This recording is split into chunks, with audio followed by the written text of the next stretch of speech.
여기에 모여있는 우리 모두와 이 땅에 함께하기를 기원합니다. 역사가 인사할까요? 하나님의 평화가 함께하기를 원합니다. 하나님의 평화가 함께하기를 원합니다. 지난 주일에 생각했던 것처럼 예수님은 예루살렘 성전이 돌 위에 돌 하나도 더 놓이지 않을 정도로 멸망할 것이다, 이렇게 말씀했습니다. 13장 2절 말씀을 여러분 한번 기억해 보십시오. 예수께서 이르시되 네가 이 큰 건물들을 보느냐? 돌 하나도 돌 위에 남지 않고 다 무너뜨려지리라 하시니라, 이렇게 말씀하셨습니다. 여러분, 예루살렘 성전, 유대인들에게 있어서는 둘도 없는 소중한 것이죠. 유대인들에게 하나님이 절대적인 존재이셨듯이 성전 또한 절대적이었습니다. 그래서 유대인들은 성전을 하나님 보듯 했습니다. 그런데 그 성전이 돌 하나도 남지 않고 다 무너질 것이라는 말씀을 들었을 때에 얼마나 놀랐겠습니까?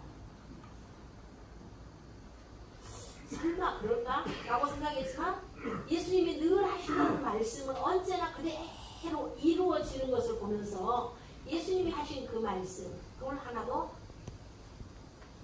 남지 않고 다 무너뜨리라, 이렇게 말씀하셨기 때문에 그 말을 들은 그들은 다 두렵지 않을 수가 없습니다. 살다 보면 이런 제자들의 심리 상태에도 우리가 이런 심리 상태에 이를 때가 우리도 있지요. 어떤 개인적인 차원이나 가정적인 거나 혹은 사회 전체적으로나 더 나아가서 국가 전체적인 차원에서 심각한 문제에 부딪히고 이로 인해서 극심한 불안에 빠질 때가 있습니다. 이렇게 되면 혼란에 빠져서 냉정한 판단을 할 수가 없습니다. 우왕좌왕하다가 이럴까 저럴까 하다가 당황한 나머지에 실수를 저지를 염려가 생기죠. 지금 일본의 유혹을 받고 있는 지금이 바로 우리나라가 그런 때가 아닐까. 이럴 수도 없고 저럴 수도 없고 이렇게 위기가 닥쳐올 때, 심각한 불안이 우리를 사로잡는 위기가 만날 때, 아니 더 나아가서 그 위기가 우리의 생명을 위협하는 종말적인 것이라고 한다면 우리 그리스도인들은 과연 어떻게 대처하는 게 좋을까요? 첫째로 우리는 매사에 진지한 태도가 필요합니다. 어떤 사람들은 위기가 다가오면요, 설마 나한테 그런 일이 생기겠어? 라고 생각합니다. 그리고 그냥 가볍게 생각하고 그냥 지나가려고 합니다. 창세기 19장에 있는 말씀 보면 하나님께서 소돔과 고모라를 이제 유황불로 심판하신 일이 기록되어 있습니다. 하나님의 사자를 통해서 소돔성에 임할 멸망의 예고를 들은 룻이 자기 딸 둘이 결혼했어요. 결혼하기 전이에요. 근데 예비 사이들에게 빨리 성을 벗어나서 너희들이 대패라, 이렇게 충고합니다. 그런데 장인어른의 말을 이 예비 사이들이 농담으로 여깁니다. 그것이 창세기 19장 14절에 있는 말씀입니다. 롯이 나가서 그 딸들과 결혼할 사이들에게 말하여 이르기를 여호와께서 이 성을 멸하셨더니 너희는 일어나 이곳에서 떠나라 하되 그의 사이들은 무엇으로 여겨요? 농담. 무엇으로 여겨요? 농담. 농담으로 여겼더라, 이렇게 기록하고 있습니다. 뭐 여러 가지를 생각할 수 있겠죠. 평소에 롯이 장인 어른으로서 어떤 무게감이 있는 그런 존재가 아니라 그냥 사이들하고 친구처럼 지내서 장인 어른의 말씀을 그냥 농담으로 여길 수도 있을 것입니다.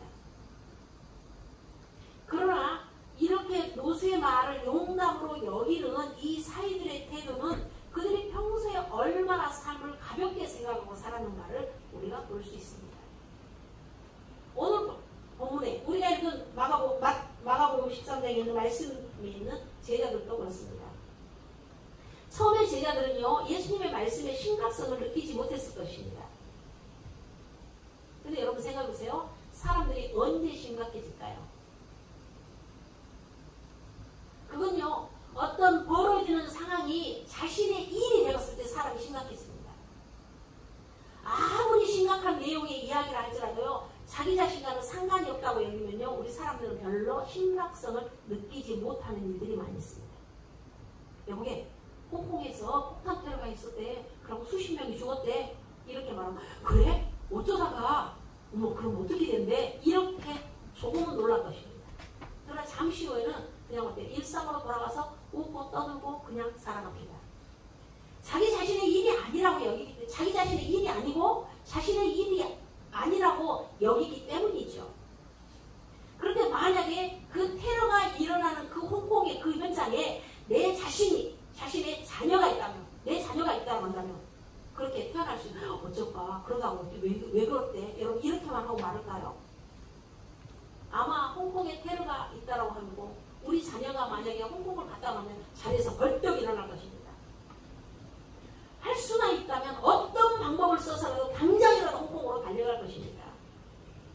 그때부터 모든 행동과 모든 생각이 다 진지해질 것입니다.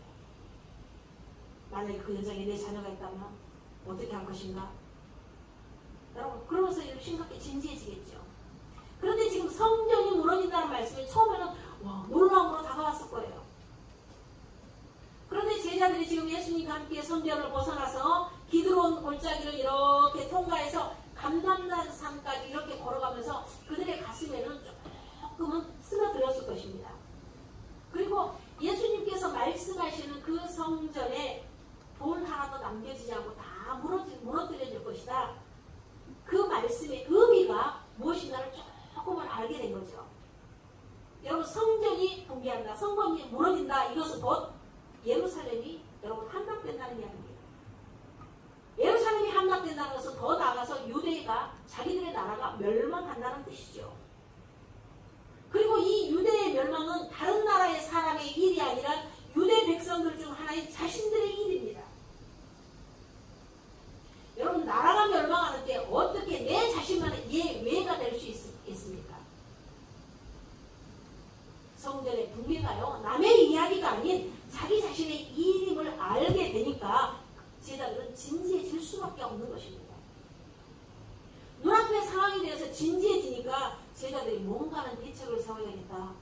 정말인가? 여러분 이렇게 생각했을 거예요.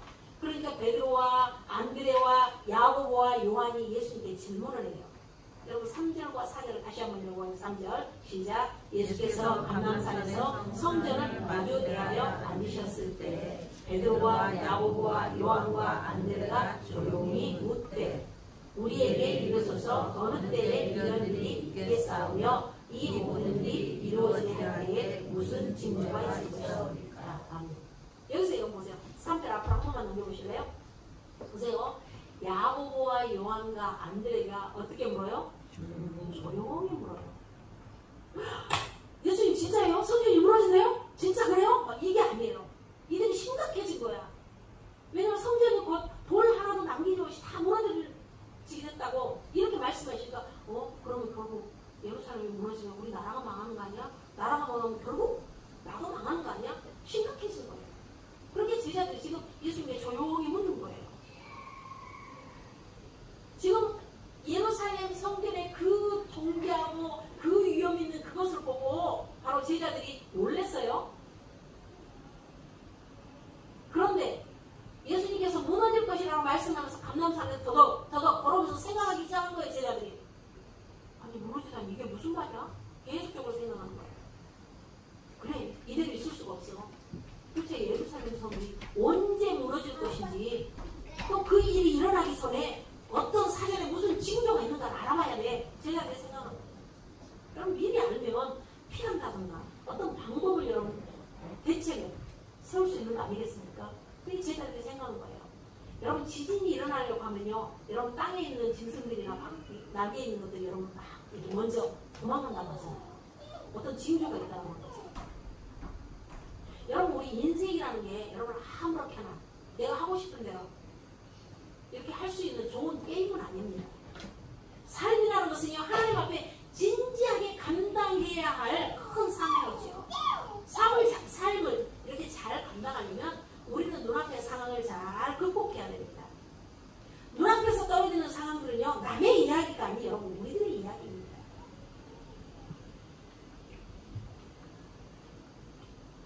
지금 현재 여러분 북한이 미사일로 쏘고 뭐도 쏘고 하면서 북한의 위협으로 조성되는 이 위기 이것이 남의 나라 이야기 아니고 우리 대한민국의 이야기예요. 곧 우리 자신 우리나라의 크고 작은 사건들 역시 그 우유증들이 지금도 계속되고 있죠. 세월호라든지 천안함이라든지 뭐 그런 우유증이 있어요. 이런 사고가 여러분 언제 우리에게 닥칠지 알 수 없는 여러분 우리들의 문제입니다. 옛날에서 북한에서 내려오면 여러분 부산으로 어디로 점점점 이렇게 도망갈 수도 있었지만 이제는 아니에요. 우리 땅 어디에 여러분 숨을 곳이 없습니다. 제가 오늘 아침에 은행을 들렸다고 왔어요. 전국은행을 이렇게 들려서 헌금을 이렇게 찾으려고 은행을 들었는데 거기가 사람들이 굉장히 많이 서 있더라고요. 제가 숫자를 이렇게 세우면 한 11명 이상이 서 있어요. 중년 부인들이. 근데 그들의 손에는 뭐가 들어있어요? 목회자님과 성도님들 보십시오 라는 글이에요. 지금 신천지에서 예배를 드려야 할 주일에 그들은 이미 새벽 예배를 드리고 그 전단지를 가지고 지금 왔어요. 오늘 오후에 2시에서 4시 사이에 틀림없이 교회의 모든 교회들은 그 전단지가 들어져 있을 거예요. 왜냐하면 제가 확인을 했거든요. 도대체 이 전단지를 언제 넣고 가나 하고 한번 확인없이 CCTV로 봤더니 주일날 오후에 와서 그들이 돌린다고. 그런데 그 전단지의 배포를 여기 안골 사거리 전문은행에서 그 시원한 데서 나누고 있더라고요. 여러분 이렇게 이단이라는 사람들이 유혹하는 사태도요. 여러분 교회를 혼란하게 하고 언제 우리 가족들의 유혹의 마수가 뻗쳐올지 알 수 없습니다. 남의 문제가 아니라 여러분 내 자신의 문제예요. 그렇기 때문에 우리는 이런 문제에 대해서 진지한 태도를 임해야 합니다. 우리가 진지하게 생각해 볼 필요가 있는 거예요. 사랑하는 여러분, 우리에게 주어진 삶을 진지하게 살기를 주님의 이름으로 부탁드립니다. 오늘 이 자리에 나와서 예배드리는 여러분 이 행위도 진지함이 담겨져 있어야 돼요. 왜 내가 예배하러 왔는지, 왜 하나님을 예배해야 되는지, 왜 이렇게 힘든 상황 속에서도 우리가 믿음을 지키려고 하는지, 왜 하나님께 매달릴 수밖에 없는지, 왜 특정인을 계속 사랑해야 되는지, 왜 지금 하고 있는 일을 버릴 수가 없는지, 왜 내 마음에 안 드는 그 사람까지도 우리가 하나님의 말씀에 순종해서 그를 위해서 기도해 줘야 되는지, 우리의 삶에 있는 모든 일에 대해서 우리가 신앙적인 대답을 추구하면서 우리는 진지하게 살아야 돼요.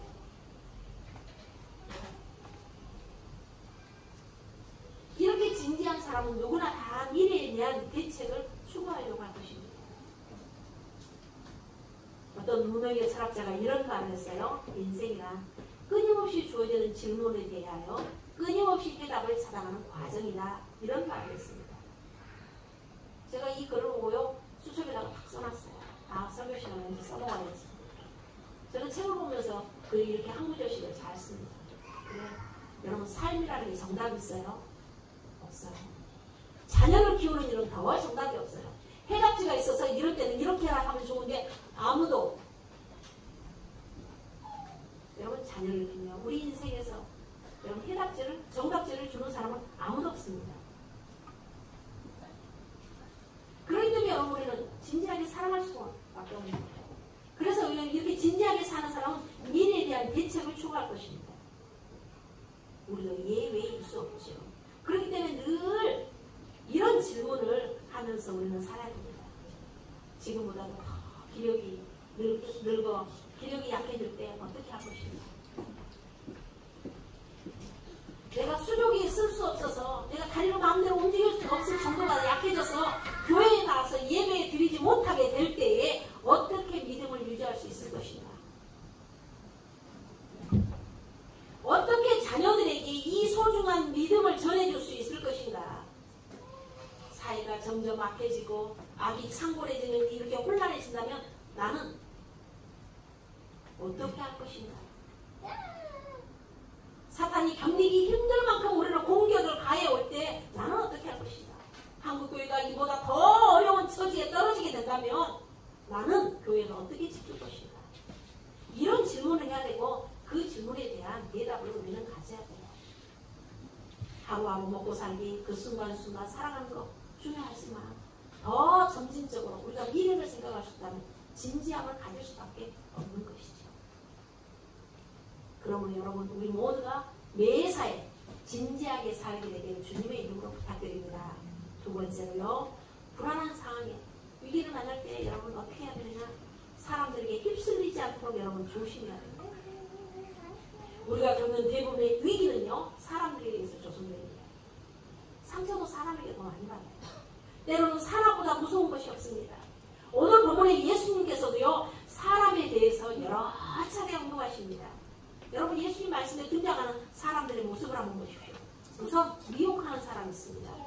5절 6절 보세요. 예수께서 이르시되 너희가 사람의 미혹을 받지 않도록 주의하라, 이렇게 말씀합니다. 또 6절에 많은 사람이 내 이름으로 와서 이르되 내가 그러하여 많은 사람을 미혹하리라, 이렇게 말씀합니다. 자기들이 예수라고 나타난다는 거예요. 내 이름으로 와서, 예수라는 이름으로 와서 내가 예수다, 이렇게 많은 사람을 미혹할 것이라는 것입니다. 여러분, 위기가 오면요, 불안이 생태해지죠. 그래서 사람들은요, 불안이 오면 되게 누군가를 찾는, 사람을 여러분 찾으려고 해요. 구원자를 찾게 돼요. 이때 거짓 구원자들이 등장하여서 사람들을 미혹합니다. 그러니까 예수님께서 이렇게 혼란할 때에 거짓 메시아가 나타나서 사람을 미혹할 것이다, 이렇게 예고하신 것입니다. 여러분, 우리의 영혼을 멸망으로 이끄는 유혹, 이단의 유혹들이 얼마나 많습니까? 세상에도 수많은 미혹이 존재합니다.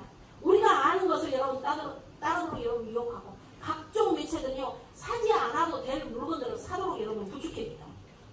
먹지 않아도 될 것, 먹으면 오히려 몸에 해로운 것을 먹으라고 자꾸 유혹합니다. 그런가 하면 어떤 세력들도 여러분 이렇게 미혹하는 사람들도 있지만 미혹당하는 사람들도 있어요. 영이 어두워지면요, 말도 안 되는 이야기에 여러분 상 넘어갑니다.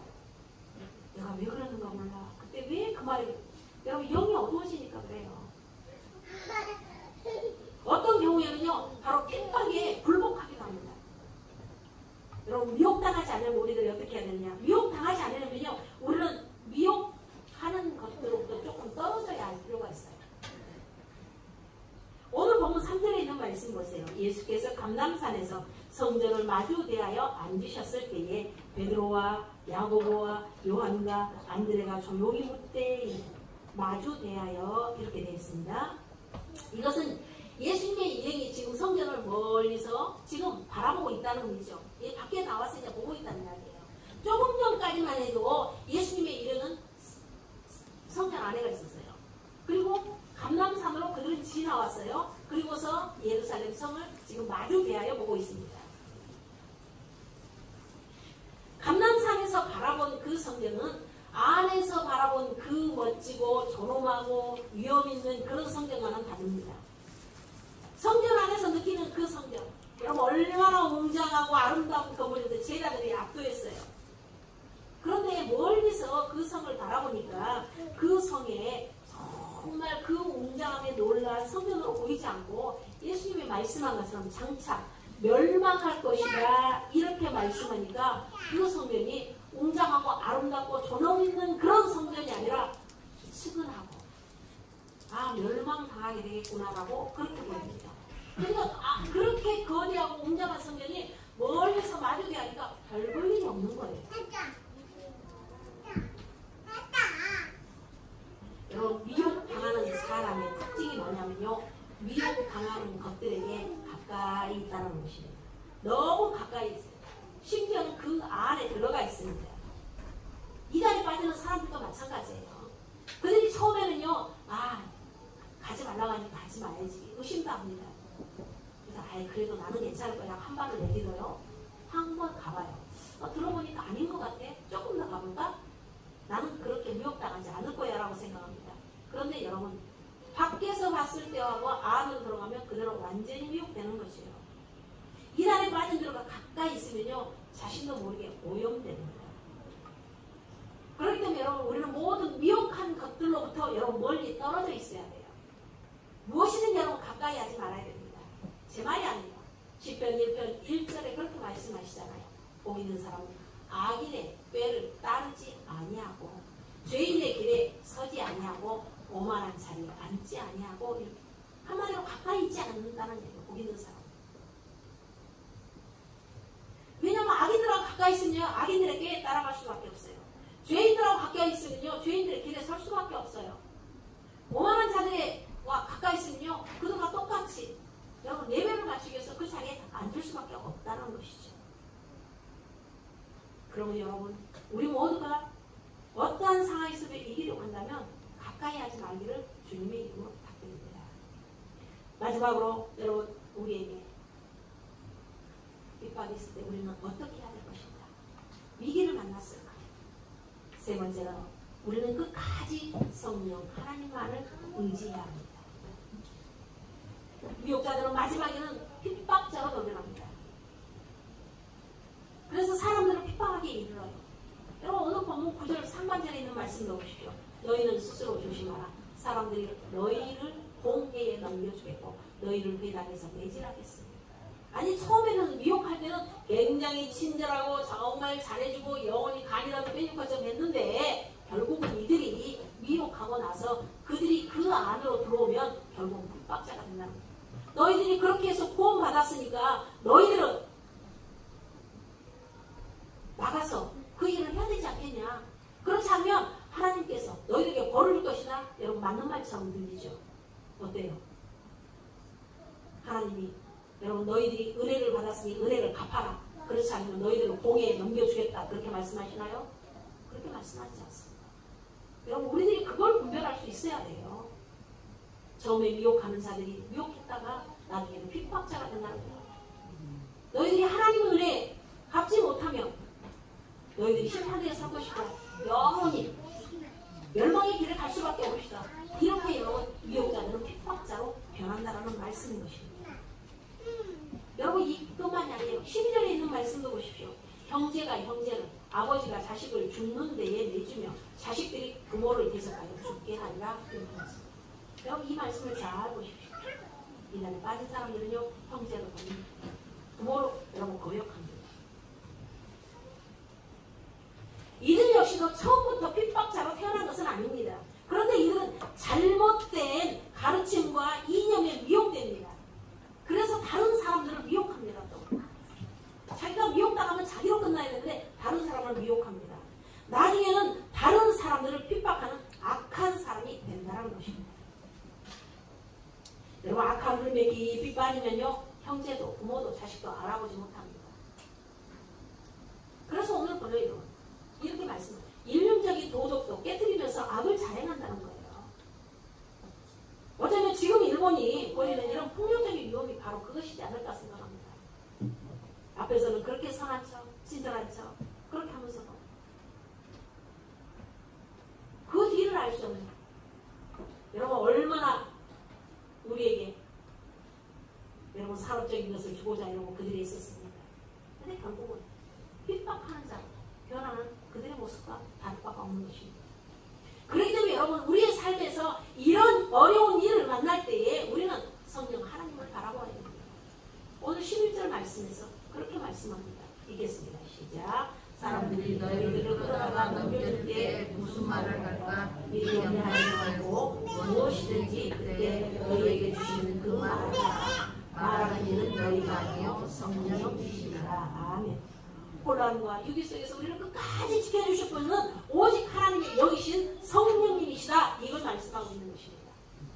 하나님께서는 성도들이 끌려가는 정말 어려운 상황을 만날 때, 위기 가운데 몰릴 때 우리와 함께 계시는 하나님이십니다. 위기 속에서 우리의 생각을 다스리시고 우리 입에 할 말을 여러분 넣어주시는 분이 성령님이십니다. 그 예로는 다니엘의 친구들 여러분, 불에 들어갈 때에 여러분 하나님께서 거기에 함께 계셨습니다. 다니엘서 3장 24절과 25절에 있는 말씀 보십시오. 그때 느부갓네살 왕이 놀라 급히 일어나서 모사들에게 물어 이르되 우리가 결박하여 불 가운데 던진 자는 세 사람이 아니었냐 하니 그들이 왕에게 대답하여 왕이여 올소이다 하더라. 왕이 또 말하여 이르되 내가 보니 결박되지 아니한 네 사람이 내 불 가운데 다니는데 상하지도 아니하고 그 넷째의 모양은 신의 아들과 같도다 하고 이렇게 말합니다. 들어가기는 분명히 세 사람이 들어갔는데 여러분 그 풀무부 속에도 바로 누가 계시답니다. 성령 하나님이 계셨다는 거예요. 이것을 바로 믿지 않는 느부갓네살은 하나님을 알지 못하는 사람입니다. 그런데 이 사람의 입에 바로 그 넷째는 신들의 아들과 같다 이렇게 고백하는 것을 볼 수 있습니다. 그것만이 아니죠. 다니엘이 사자굴에 들어갈 때에 거기에서도 하나님은 함께 계셔서 사자들의 입을 봉하십니다. 사람의 입에 할 말을 넣어줄 뿐만 아니라 그 짐승의 입도 봉하시는 하나님. 다니엘서 6장 22절에 있는 말씀 좀 보십시오. 함께 읽을까요? 시작. 나의 하나님이 이미 그의 천사를 보내어 사자들의 입을 봉하셨으므로 사자들이 나를 상해하지 못하였사오니 이는 나의 무지함이 그 앞에 명백하며 또 왕이여 나는 왕에게도 은혜를 끼치지 아니하였나 하더라. 아멘. 그것뿐만 아니죠. 여러분들이 잘 알고 있는 죽으면 죽으리라 이 저자 안희숙 여사가 여러분 신사참배에 반대하여 토크합니다. 이 감옥에 들어갔을 때에 독방에다 숨었습니다. 이 독방은 얼마나 많은 벌레들이 있는지 모르겠고 그리고 대화할 사람이 없습니다. 외롭습니다. 독방에서 수년을 지내고 이제 그가 흉악범들과 함께 있는 방으로 옮겨집니다. 그럼에도 불구하고 안희숙 여사는 걱정하지 않습니다. 오히려 사형수인 중국 여인에게 자신의 음식을 넘겨주면서 예수님이 함께 계시니 두려워하지 말라, 평안하라 이 말씀으로 예수님을 영접할 수 있도록 계속 인도합니다. 그러면서 이 안희숙 여사가 고백하는 것은 너희들이 아무리 나를 핍박하고 독방에 간다 할지라도 흉악범들이 우글거리는 그 감옥에 쳐넣는다 할지라도 나는 나와 함께 계신 하나님이 계시니 죽으면 죽으리라 라는 각오로 믿음을 버리지 않겠다고 끝까지 믿음을 샀어요. 이것이 바로 하나님의 은혜였다 이렇게 고백합니다. 그것뿐만 아닙니다. 리처드 버물란트 목사님이 14년 동안 감옥에서 독방 생활합니다. 여러분 생각해 보십시오. 안 가봤으니까 우리는 아무도 모릅니다. 내일이 아니니까 모르죠. 그런데 독방입니다. 감옥에서 그것도 독방 생활. 그것도 1, 2년이 아닙니다. 14년 동안 그 감옥에 있습니다. 그럼에도 불구하고 이렇게 감옥에 있음에도 불구하고 외롭지 않도록 정신 이상화가 되지 않도록 이 버물란트 목사님은 날마다 찬송과 기도로 살았습니다. 그런데 이렇게 찬송과 기도로 살아가신 분이 누구냐? 바로 목사님과 함께 하신 하나님이셨다. 이렇게 버물란트 목사님은 본인이 고백합니다. 오늘날도 많은 그리스도인이 하나님께서 도우실 것을 믿고 여러분 저 오지에 선교사로 들어가는 사람들이 많이 있습니다. 그뿐만 아니라 생명까지도 위협을 받는 위험한 중명을 앓는 그리스도인들 어쩌면 이제 이 수술대에서 누워서 들어가면 마지막으로 가족들과 볼 수도 있겠지만 평안한 마음으로 수술실에 들어가는 그 이유는 무엇입니까? 세상 끝날까지 너희와 함께하겠다는 그 주님의 약속 때문 아니겠습니까? IS가 사람들을 잠수하고 만행을 저지르고 있는 이라크와 시리아에서도 믿음을 지키면서 그들의 삶을 지켜가는 사람들이 있는 것, 이것은 바로 그들의 마음에 하나님이 함께 계시기 때문인 것입니다. 그러므로 성도는 위기의 순간이 오면 올수록 하나님을 의지해야 됩니다. 어떤 상황에 대처할 능력을 주시는 하나님, 그리고 우리 입술에 할 말을 주실 뿐만 아니라 위기에서도 피할 길을 주시는 그 하나님이 우리와 함께 계시기에 그 하나님을 우리는 의지해야 됩니다. 그러면서 침착하게 우리는 모든 일을 대응합니다. 난리와 난리의 소문을 들어 두려워하지 않고 담담해야 됩니다. 오늘 보면 7절에 있는 말씀 보십시오. 난리와 난리의 소문을 듣을 때 두려워하지 말라. 이런 일이 있어야 하네. 아직 끝은 아니니라. 이렇게 말씀합니다. 아직 끝이 아니라는 것입니다. 왜냐하면 하나님께서 당신이 이 세상을 만드실 때에 그 계획을 가지고 완성해 주셨어요. 그런데 바로 그 계획이 완성되기 전까지는 결코 이제는 끝이다 이렇게 말씀하지 않으실 것입니다. 그렇다면 하나님께서 계획하신 그 계획은 어떤 것인가요? 그것은 만국의 복음을 전하는 것입니다. 여러분 오늘 본문 10절에 있는 말씀 보십시오. 또 복음이 먼저 만국에 전파되어야 할 것이니라 이렇게 말씀합니다. 우리 성도는요 극심한 혼란과 위기 속에서도 하나님의 역사의 바늘은 이 복음이 온 세상에 전파되기까지는 결코 멈추지 않을 것을 우리는 믿어야 합니다. 그렇기 때문에 어떤 어려움이 오고 어떤 환난이 온다 할지라도 여러분 남들처럼 당황하지 말고 당황할 때도 여러분 우리는 칭찬해야 돼요. 왜? 하나님이 나와 함께 계십니다. 아무리 성도는 큰 어려움이 닥친다 할지라도 하나님께서 끌고 가시는 그 역사의 수레바퀴를 바라보면서 그래 이 환난을 이겨야 할지라고 어금니를 지그시게 물고 내 입술에서 나오는 고통의 신음소리가 아니라 하나님을 향하는 나 같은 죄인 살리신 악이 비록 성하여도 진리는 강하다는 그 찬양의 말미암아 마지막까지 참고 견디는 우리 모두가 되어야 됩니다. 여러분 오늘 보면 13절에 있는 말씀 보십시오.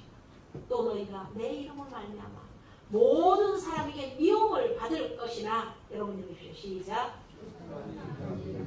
끝까지 견딘 자는 구원을 받으리라. 우리는 세상의 많은 것들로부터 미혹당하고 있습니다. 많은 것들로부터 공격하에 노출되어 있습니다. 경제적인 어려움, 삶의 무거운 짐에 우리는 눌리기도 합니다. 도대체 무엇이 옳은지 분간하기도 힘들 영적 혼란에 빠져들 때도 있습니다. 거기에다가 정치적으로, 경제적으로 얼마나 혼란을 가져옵니까? 현대 일본의 도발로 말미암아서 여러분 전쟁의 유혹까지도 받고 있는 시대가 되어버렸습니다. 이럴 때 우리 모두 전능하신 하나님을 바라보면서 하나님께서 이제는 끝이다 이렇게 말씀하기 전까지 여러분 우리는 믿음을 지키며 당당하게 나아가기를 주님의 이름으로 부탁드립니다. 이것이 바로 찬송가 586장 여러분 4절에 이렇게 합니다. 악이 깊이로 성하여도 악이 깊이로 성하여도 진리 더욱 강하다 진리 따라 살아갈 때 어려움도 당하리. 우리가 진리 따라가는데 어려움도 있다는 것입니다. 그러나 우리 가는 그 앞길에 어두운 장막이 아무리 덮친다 할지라도 하나님이 함께 계셔서 우리를 항상 지켜주신다. 이렇게 찬송해야 할 것입니다.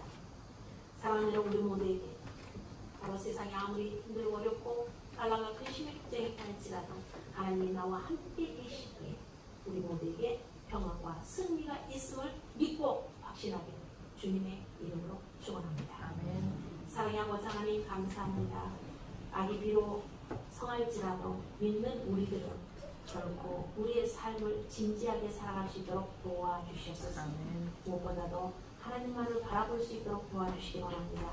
그래서 하나님의 그 역사의 수레바퀴 속에 우리의 삶을 맡기고 우리가 진지하게 믿음으로 승리하여 나아가는 우리 성도들이 다 되게 하여 주시옵소서. 아멘. 예수님의 이름으로 기도드립니다. 아멘.